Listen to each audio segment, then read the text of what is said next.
नमस्कार दोस्तों।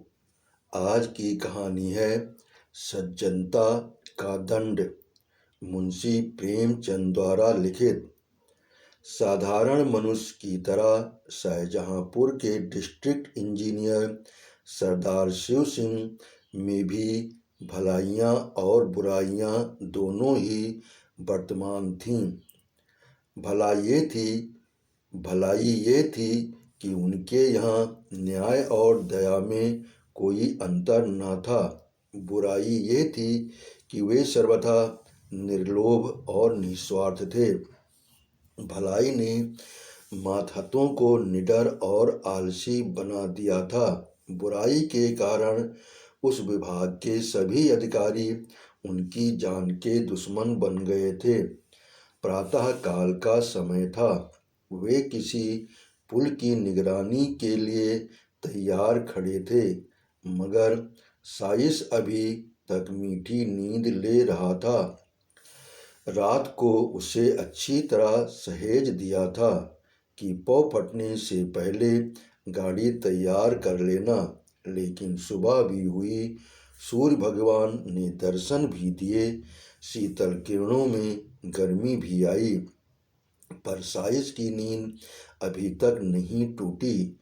सरदार साहब खड़े खड़े थक कर एक कुर्सी पर बैठ गए।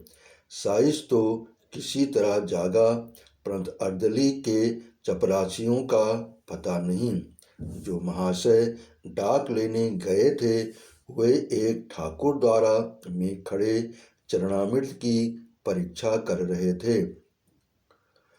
जो ठेकेदार को बुलाने गए थे, वे बाबा रामदास की सेवा में बैठे गांजे का दम लगा रहे थे। धूप तेज होती जाती थी। सरदार साहब झुंझलाकर मकान में चले गए और अपनी पत्नी से बोले, इतना दिन चढ़ आया, अभी तक एक चपरासी का भी पता नहीं। इनके मारे तो मेरे नाक में दम आ गया है। पत्नी ने दीवार की ओर देखकर दीवार से कहा, ये सब उन्हें सिर पर चढ़ाने का फल है। सरदार साहब चिढ़कर बोले, क्या करूं, उन्हें फांसी दे दूं? सरदार साहब के पास मोटर कार का तो कहना ही क्या, कोई फिटन भी न थी। वे अपने इक्के से ही प्रसन्न थे, जिसे उनके नौकर चाकर अपनी भाषा में उड़न खटोला कहते थे। शहर के लोग उसे इतना आदर सूचक नाम न देकर छकड़ा कहना ही उचित समझते थे। इस तरह सरदार साहब अन्य व्यवहारों में भी बड़े मितव्ययी थे। उनके बड़े भाई इलाहाबाद में पढ़ते थे। विधवा माता बनारस में रहती थीं। एक विधवा बहन भी उन्हीं पर अवलंबित थी। इनके सिवा कई गरीब लड़कों को छात्रवृत्तियां भी देते थे। इन्हीं कारणों से वे सदा खाली हाथ रहते। यहाँ तक कि उनके कपड़ों पर भी इस आर्थिक दशा के चिन्ह दिखाई देते थे। लेकिन ये सब कष्ट सहकर भी वे लोभ को अपने पास फटकने न देते थे। जिन लोगों पर उनका स्नेह था, वे उनकी सज्जनता को सराहते थे और उन्हें देवता समझते थे। उनकी सज्जनता से उन्हें कोई हानि न होती थी। लेकिन जिन लोगों से उनके व्यावसायिक संबंध थे, वे उनके सद्भावों के ग्राहक न थे, क्योंकि उन्हें हानि होती थी। यहाँ तक कि उन्हें अपनी सहधर्मिणी से भी कभी कभी अप्रिय बातें सुननी पड़ती थीं। एक दिन वे दफ्तर से आए तो उनकी पत्नी ने स्नेहपूर्ण ढंग से कहा, तुम्हारी ये सज्जनता किस काम की, जब सारा संसार तुमको बुरा कह रहा है? सरदार साहब ने दृढ़ता से जवाब दिया, संसार जो चाहे कहे, परमात्मा तो देखता है। रामा ने ये जवाब पहले ही सोच लिया। वो बोली, मैं तुमसे विवाद तो करती नहीं, मगर जरा अपने दिल में विचार करके देखो कि तुम्हारी इस सच्चाई का दूसरों पर क्या असर पड़ता है। तुम तो अच्छा वेतन पाते हो, तुम अगर हाथ न बढ़ाओ तो तुम्हारा निर्वाह हो सकता है। रूखी रोटियां मिल ही जाएंगी, मगर वे 10-10, 5-5 रुपए के चपरासी मुहर्रिर दफ्तरी बेचारे कैसे गुजर करें। उनके भी बाल बच्चे हैं, उनके भी कुटुंब परिवार हैं, शादी गमी, तिथि त्योहार, ये सब उनके पास लगे हुए हैं। भलमनसी का भेष बनाए काम नहीं चलता। बताओ उनका गुजर कैसे हो। अभी रामदीन चपरासी की घरवाली आई थी, रोते रोते आंचल भीगता था। लड़की सयानी हो गई है, अब उसका ब्याह करना पड़ेगा। ब्राह्मण की जाति, हजारों का खर्च। बताओ उसके आंसू किसके सिर पड़ेंगे। ये सब बातें सच थीं। इनसे सरदार साहब को इनकार नहीं हो सकता था। उन्होंने स्वयं इस विषय में बहुत कुछ विचार किया था। यही कारण था कि वह अपने मातहतों के साथ बड़ी नरमी का व्यवहार करते थे, लेकिन सरलता और शालीनता का आत्मिक गौरव चाहे जो हो, उनका आर्थिक मोल बहुत कम है। वे बोले, तुम्हारी बातें सब यथार्थ हैं, किंतु मैं विवश हूँ, अपने नियमों को कैसे तोड़ूं। यदि मेरा बस चले तो मैं उन लोगों का वेतन बढ़ा दूं, लेकिन ये नहीं हो सकता कि मैं खुद लूट मचाऊं और उन्हें लूटने दूं। रामा ने व्यंग्यपूर्ण शब्दों में कहा, तो ये हत्या किस पर पड़ेगी। सरदार साहब ने तीव्र होकर उत्तर दिया, ये उन लोगों पर पड़ेगी जो अपनी हैसियत और आमदनी से अधिक खर्चा करना चाहते हैं। अर्दली बनकर क्यों वकील के लड़के से लड़की ब्याहने की ठानते हैं। दफ्तरी को यदि टहलुओं की जरूरत हो तो ये किसी पाप कार्य से कम नहीं है। मेरे साइज की स्त्री अगर चांदी की सिल गले में डालना चाहे तो ये उसकी मूर्खता है। इस झूठी बड़ाई का उदारता से नहीं हो सकता। इस झूठी बड़ाई का उत्तरदाता मैं नहीं हो सकता। इंजीनियरों का ठेकेदारों से कुछ ऐसा ही संबंध है जैसे मधुमक्खियों का फूलों से। अगर वे अपने नियत भाग से अधिक पाने की चेष्टा न करें तो उनसे किसी को शिकायत नहीं हो सकती। ये मधुरस कमीशन कहलाता है। रिश्वत लोग और परलोक दोनों का ही सर्वनाश कर देती है। उसमें भय है, चोरी है, बदमाशी है, मगर कमीशन एक मनोहर वाटिका है जहाँ न मनुष्य का डर है न परमात्मा का भय। यहाँ तक कि वहाँ आत्मा की छिपी हुई चुटकियाँ का भी गुजर नहीं है। और कहाँ तक कहें, उसकी ओर बदनामी आँख भी नहीं उठा सकती। ये वह बलिदान है जो हत्या होते हुए भी धर्म का एक अंश है। ऐसी अवस्था में यदि सरदार शिव सिंह अपने उज्ज्वल चरित्र को इस धब्बे से साफ रखते थे और उस पर अभिमान करते थे तो क्षमा के पात्र थे। मार्च का महीना बीत रहा था। चीफ इंजीनियर साहब जिले में मुआयना करने आ रहे थे, मगर अभी तक इमारतों का काम अपूर्ण था। सड़कें खराब हो रही थीं। ठेकेदारों ने मिट्टी और कंकड़ भी नहीं जमा किए थे। सरदार साहब रोज ठेकेदारों को ताकीद करते थे, मगर इसका कुछ फल न होता था। एक दिन उन्होंने सबको बुलाया। वे कहने लगे, तुम लोग क्या यही चाहते हो कि मैं इस जिले से बदनाम होकर जाऊं। मैंने तुम्हारे साथ कोई बुरा सलूक नहीं किया। मैं चाहता तो आपसे काम छीन कर खुद करा लेता, मगर मैंने आपको हानि पहुंचाना उचित ना समझा। उसकी मुझे ये सजा मिल रही है। खैर, ठेकेदार लोग यहाँ से चले तो बातें होने लगी। मिस्टर गोपाल दास बोले, अब आटे दाल का भाव मालूम हो जाएगा। शाहबाज खां ने कहा, किसी तरह इसका जनाजा निकले तो यहाँ से। सेठ चुन्नी लाल ने फरमाया, इंजीनियर ने मेरी जान पहचान है, मैं उसके साथ काम कर चुका हूँ, वह खूब लथेड़ेगा। इस पर बूढ़े हरिदास ने उपदेश दिया, यारों, स्वार्थ की बात है, नहीं तो सच ये है कि ये मनुष्य नहीं देवता है। भला और नहीं तो साल भर में कमीशन के 10,000 तो होते होंगे। इतने रुपयों को ठीकरे की तरह तुझ समझता क्या कोई सहज बात है। हम एक हैं कि कौड़ियों के पीछे ईमान बेचते फिरते हैं। जो सज्जन पुरुष हमसे एक पाई का रवादार न हो, सब प्रकार के कष्ट उठा कर भी जिसकी नीयत डावाडोल न हो, उसके साथ ऐसा नीच और कुटिल बर्ताव करना पड़ता है। इसे अपने अभागी के सिवा और क्या समझें। शाहबाज खां ने फरमाया, हाँ, इसमें तो कोई शक नहीं कि ये शख्स नेकी का फरिश्ता है।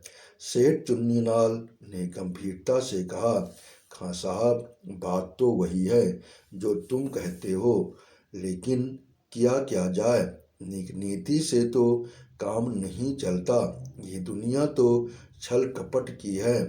मिस्टर गोपाल दास बीए पास थे। वे गर्व के साथ बोले, इन्हें जब इस तरह रहना था तो नौकरी करने की क्या जरूरत थी।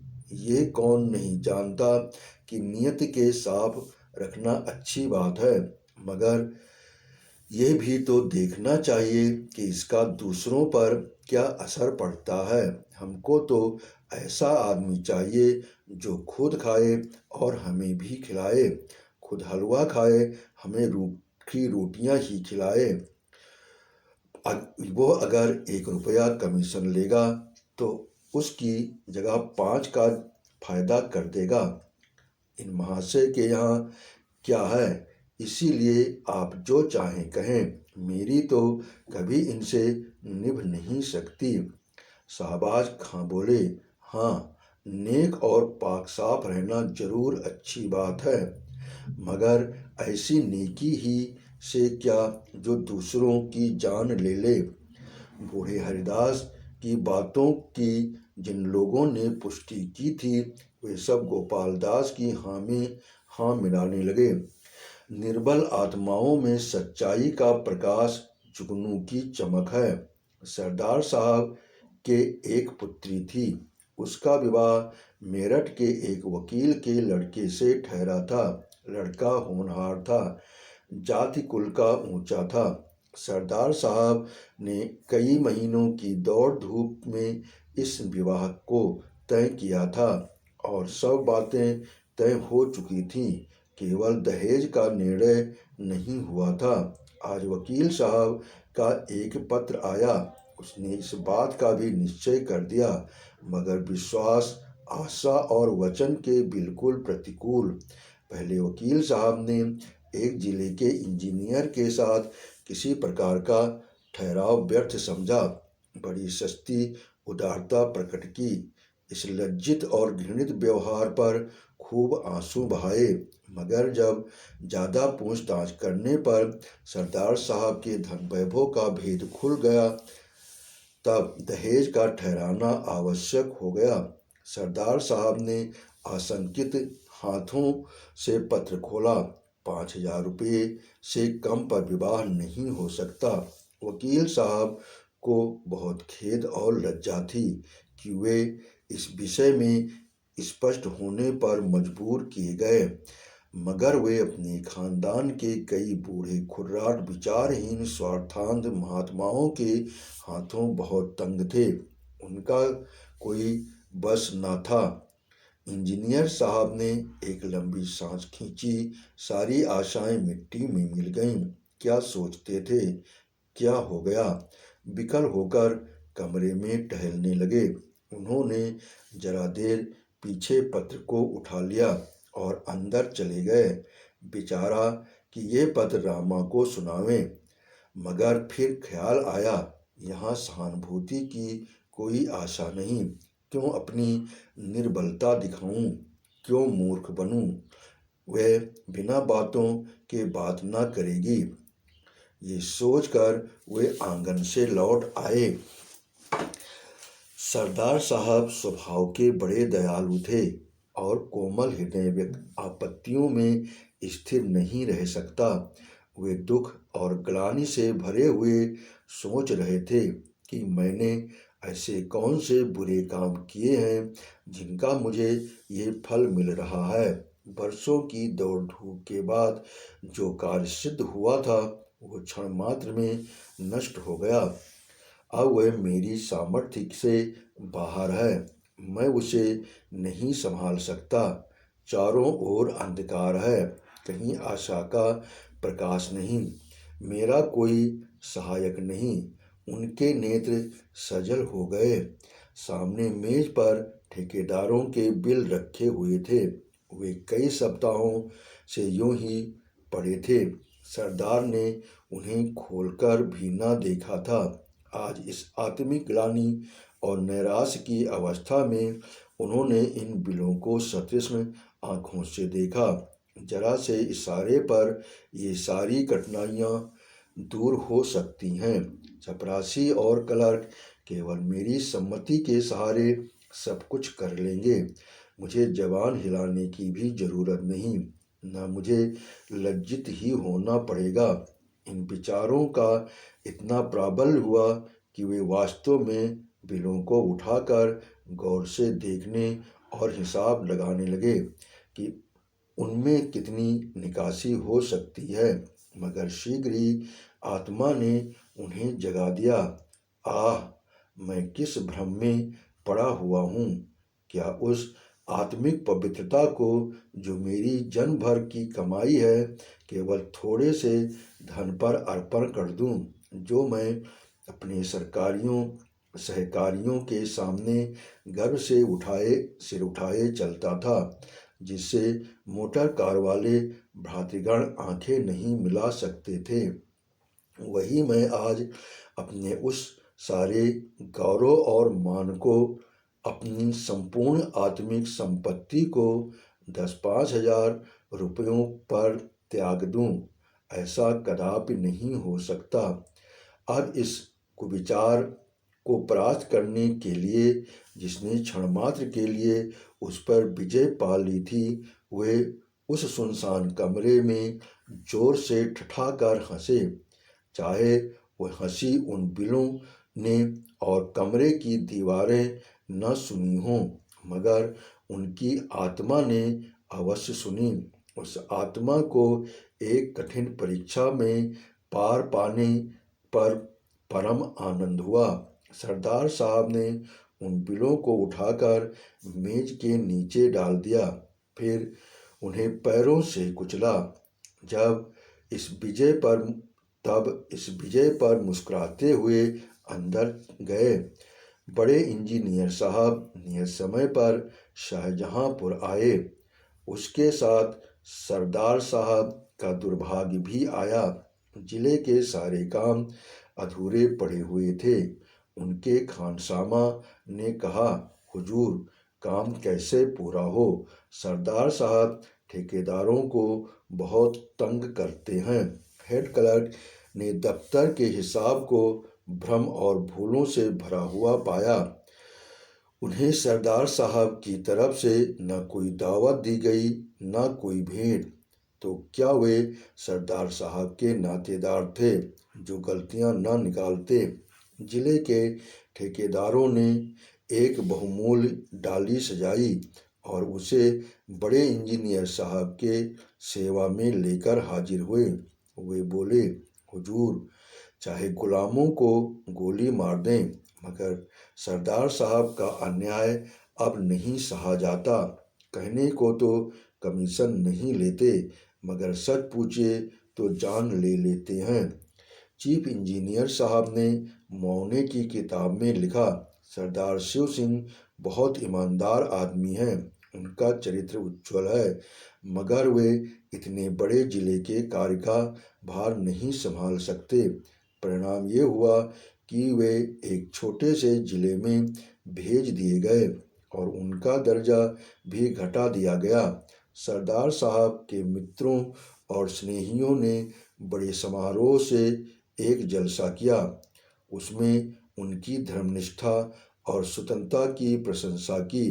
सभापति ने सजल नेत्र होकर कंपित स्वर में कहा, सरदार साहब के वियोग का दुख हमारे दिल में सदा खटकता रहेगा। ये घाव कभी ना भरेगा। मगर फेयरवेल डिनर में ये सिद्ध हो गई कि स्वादिष्ट पदार्थों के सामने वियोग का दुख दुस्सह नहीं। यात्रा के सामान तैयार थे। सरदार साहब जलसे से आए तो रामा ने उन्हें बहुत उदास और मलिन मुख देखा। उसने बार बार कहा था कि बड़े इंजीनियर के खानसामा को इनाम दो, हेड क्लर्क की दावत करो, मगर सरदार साहब ने उनकी बात ना मानी थी। इसीलिए जब उसने सुना कि उनका दर्जा घटा और बदली भी हुई, तब उसने बड़ी निर्दयता से अपने व्यंग बाण चलाए। मगर इस वक्त उन्हें उदास देखकर उससे न रहा गया। बोली, क्यों इतने उदास हो? सरदार साहब ने उत्तर दिया, क्या करूं, हंसूं? रामा ने गंभीर स्वर से कहा, हंसना ही चाहिए। रोए तो वो जिसने कौड़ियों पर अपनी आत्मा भ्रष्ट की हो, जिसने रुपयों पर अपना धर्म बेचा हो। वे बुराई का दंड नहीं है, ये भलाई और सज्जनता का दंड है। इसे सानंद झेलना चाहिए। यह कह उसने पति की ओर देखा तो नेत्रों से सच्चा अनुराग भरा हुआ दिखाई दिया। सरदार साहब ने भी उसकी ओर स्नेहपूर्ण दृष्टि से देखा। उनकी हृदयश्वरी का मुखारबिंद सच्चे आमोद से विकसित था। उसे गले लगाकर वे बोले, रामा, मुझे तुम्हारी ही सहानुभूति की जरूरत थी। अब मैं इस दंड को सहर्ष सहूँगा। आपने कहानी सुनी, इसके लिए आपका बहुत बहुत धन्यवाद। आपने सब्सक्राइब किया, इसके लिए मैं दिल से आभारी हूँ।